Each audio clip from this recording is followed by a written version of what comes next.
دنیا کا سب سے خطرناک انسان وہ شخص جس کا فتنہ حضرت آدم علیہ السلام سے لے کر قیامت تک سب سے بھاری ہے۔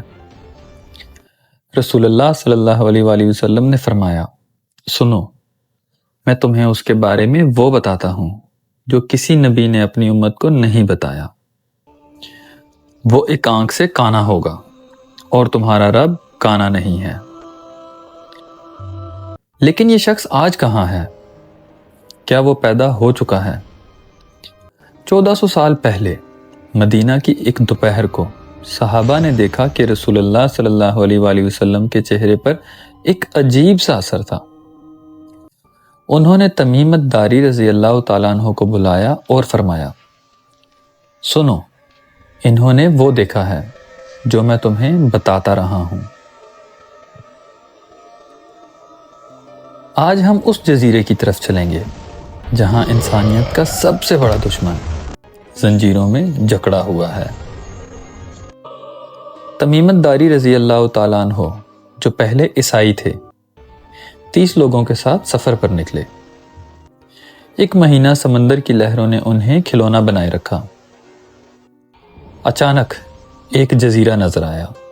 جب وہ کنارے پر اترے تو ان کا سامنا ایک ایسی مخلوق سے ہوا جس کے پورے جسم پر اتنے بال تھے کہ آگے اور پیچھے کا پتہ نہیں چلتا تھا۔ وہ جساسہ تھی، دجال کی جاسوس۔ جساسہ انہیں ایک پرانے مندر کی طرف لے گئی۔ جب وہ اندر داخل ہوئے تو انہوں نے ایک عظیم الجثہ انسان دیکھا۔ اس کے دونوں ہاتھ اس کی گردن کے ساتھ لوہے کی زنجیروں سے سختی سے بندھے تھے۔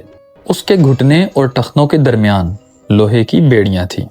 اس قیدی نے انہیں دیکھتے ہی سوالوں کی بارش کر دی۔ بیسان کے کھجور، کیا وہ پھل دے رہے ہیں؟ تمیمت داری رضی اللہ تعالیٰ عنہ نے کہا، ہاں۔ وہ بولا، جلدی وہ پھل دینا بند کر دیں گے۔ تبریا کی جھیل، کیا اس میں پانی ہے؟ تمیمت داری رضی اللہ تعالیٰ عنہ نے کہا، بہت پانی ہے۔ اس نے چیخ کر کہا، جلدی وہ خشک ہو جائے گی۔ امی نبی، کیا انہوں نے ظہور کیا؟ عرب نے ان کے ساتھ کیا سلوک کیا؟ تمیمت داری رضی اللہ تعالیٰ عنہ نے کہا، وہ ظاہر ہو چکے ہیں۔ انہوں نے مدینہ ہجرت کی اور عرب ان کے تابع ہو چکے ہیں۔ دجال کا جواب، اگر عرب نے ان کی بات مان لی تو ان کے لیے بہتر ہے۔ سن لو، میں مسیح دجال ہوں اور مجھے بہت جلد نکلنے کی اجازت ملنے والی ہے۔ رسول اللہ صلی اللہ علیہ وآلہ وسلم نے اتنی ڈیٹیل کیوں دی؟ تاکہ کوئی دھوکہ نہ کھائے۔ چلو اس چہرے کو دیکھتے ہیں جو فتنے کا مرکز ہے۔ وہ ایک نہایت مضبوط اور بھاری جسم والا جوان شخص ہے۔ اس کی پیٹھ چوڑی ہے۔ اس کے بال بہت گھنے اور سخت گھنگریالے ہیں، اتنے گھنے کہ جیسے درخت کی شاخیں آپس میں الجھی ہوں۔ اس کی دونوں آنکھیں عیبدار ہیں۔ دائیں آنکھ بالکل اندھی ہے، جیسے پھولا ہوا انگور۔ مگر یاد رکھو، اس کی بائیں آنکھ پر بھی ایک گوشت کا ٹکڑا ہے۔ اس کی پیشانی پر کاف، فا، را لکھا ہے۔ رسول اللہ صلی اللہ علیہ وآلہ وسلم نے فرمایا، اسے ہر مومن پڑھ لے گا، چاہے وہ پڑھا لکھا ہو یا نہ ہو۔ دجال جب آئے گا تو وہ ٹیکنالوجی اور معجزہ کا ایک خوفناک مکسچر لائے گا۔ اس کے ساتھ پانی اور آگ کی نہریں ہوں گی۔ آپ صلی اللہ علیہ وآلہ وسلم نے فرمایا، جو تمہیں پانی لگے وہ آگ ہے اور جو آگ لگے وہ ٹھنڈا پانی ہے۔ صحیح مسلم۔ وہ ایک شخص کے سامنے اس کے مردہ ماں باپ کو کھڑا کر دے گا۔ وہ شیطان ہوں گے جو ان کی شکل میں آ کر کہیں گے، بیٹا اس کی بات مان لے، یہ تیرا رب ہے۔ وہ دنیا میں اس بادل کی طرح تیزی سے چلے گا جس کے پیچھے ہوا ہو۔ وہ ہر جگہ جائے گا سوائے مکہ اور مدینہ کے۔ رسول اللہ صلی اللہ علیہ وآلہ وسلم نے فرمایا، سنو، وہ مشرق میں ہے، وہ مشرق میں ہے۔ مدینہ سے اگر آپ مشرق کی طرف راستہ دیکھیں تو یہ راستہ ایران اور عراق کے علاقوں سے ہوتا ہوا گزرتا ہے۔ بعض جدید ریسرچرز کا یہ بھی ماننا ہے کہ یہ لائن پاکستان کے اسٹولا آئیلینڈ تک آتی ہے۔ کیا وہاں کے پراسرار قصے محض اتفاق ہیں یا دجال کا نظام وہاں صدیوں سے تیار ہو رہا ہے؟ دجال کے ظہور کا راستہ کوئی پھولوں کی سیج نہیں ہوگا، رسول اللہ صلی اللہ علیہ وآلہ وسلم نے فرمایا دجال کے نکلنے سے پہلے 3 سال سخت قحط کے ہوں گے۔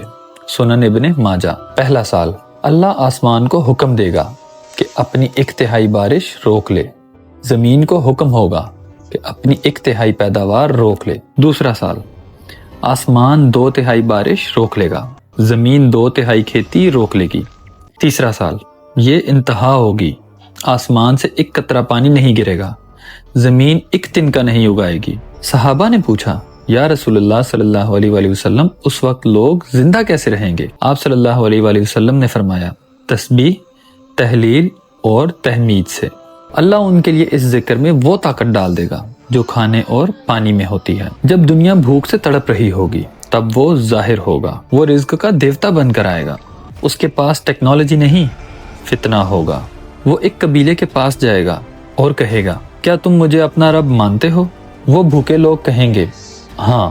اس کے حکم دیتے ہی آسمان سے بارش برسنے لگے گی۔ پھر وہ ایک ایسے قبیلے کے پاس جائے گا جو سچے مومن ہوں گے، وہ کہیں گے نہیں، تو جھوٹا دجال ہے۔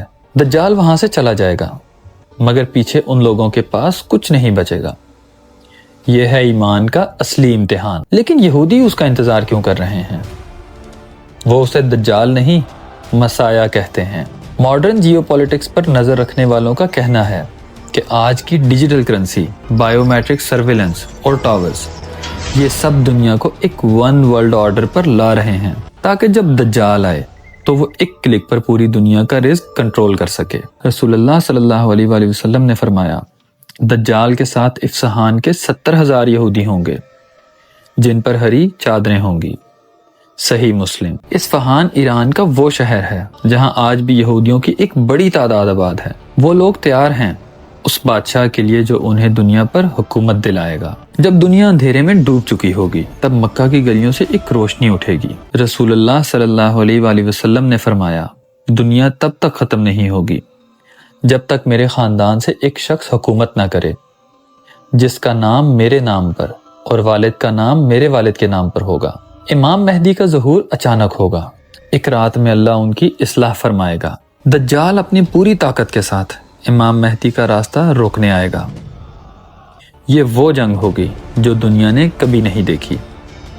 الملحمہ الکبریٰ، مسلمان دمشق میں محصور ہوں گے، فجر کا وقت ہوگا، امام مہدی اقامت کے لیے آگے بڑھیں گے اور تب آسمان کے دروازے کھل جائیں گے۔ عیسیٰ ابن مریم علیہ السلام واپس آ چکے ہیں۔ وہ دمشق کی سفید مینار پر اتریں گے۔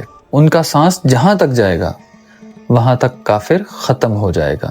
حضرت عیسیٰ علیہ السلام فرمائیں گے اس امت کی فضیلت ہے کہ تمہارا امیر تم میں سے ہی ہے۔ صحیح مسلم۔ دجال حضرت عیسیٰ علیہ السلام کو دیکھتے ہی ایسے پگھلے گا جیسے پانی میں نمک۔ وہ بھاگے گا، حضرت عیسیٰ علیہ السلام اسے باب لد پر جا پکڑیں گے اور اپنے نیزے سے اس جھوٹے خدا کا خاتمہ کر دیں گے۔ اس کے بعد دنیا کا ہر پتھر بولے گا او مسلم، میرے پیچھے یہودی ہے، آؤ اور اسے ختم کرو سوائے غرقد کے درخت کے۔ فتنہ ختم ہو گیا، اب دنیا میں صرف ایک ہی پرچم ہوگا، اسلام کا پرچم۔ حضرت عیسیٰ علیہ السلام کی حکومت میں اتنی برکت ہوگی کہ ایک انار پورے قبیلے کے لیے کافی ہوگا، دولت اتنی ہوگی کہ لینے والا کوئی نہیں بچے گا۔ دی عمل پروجیکٹ کا یہ سفر یہاں ختم ہوتا ہے۔ دجال کوئی کہانی نہیں، یہ آنے والی حقیقت ہے۔ سورہ کہف کی پہلی اور آخری 10 آیات یاد کریں اور اپنا ایمان بچائیں، کیونکہ جب آسمان کھلے گا تو دوبارہ ایمان لانے کی اجازت نہیں ہوگی۔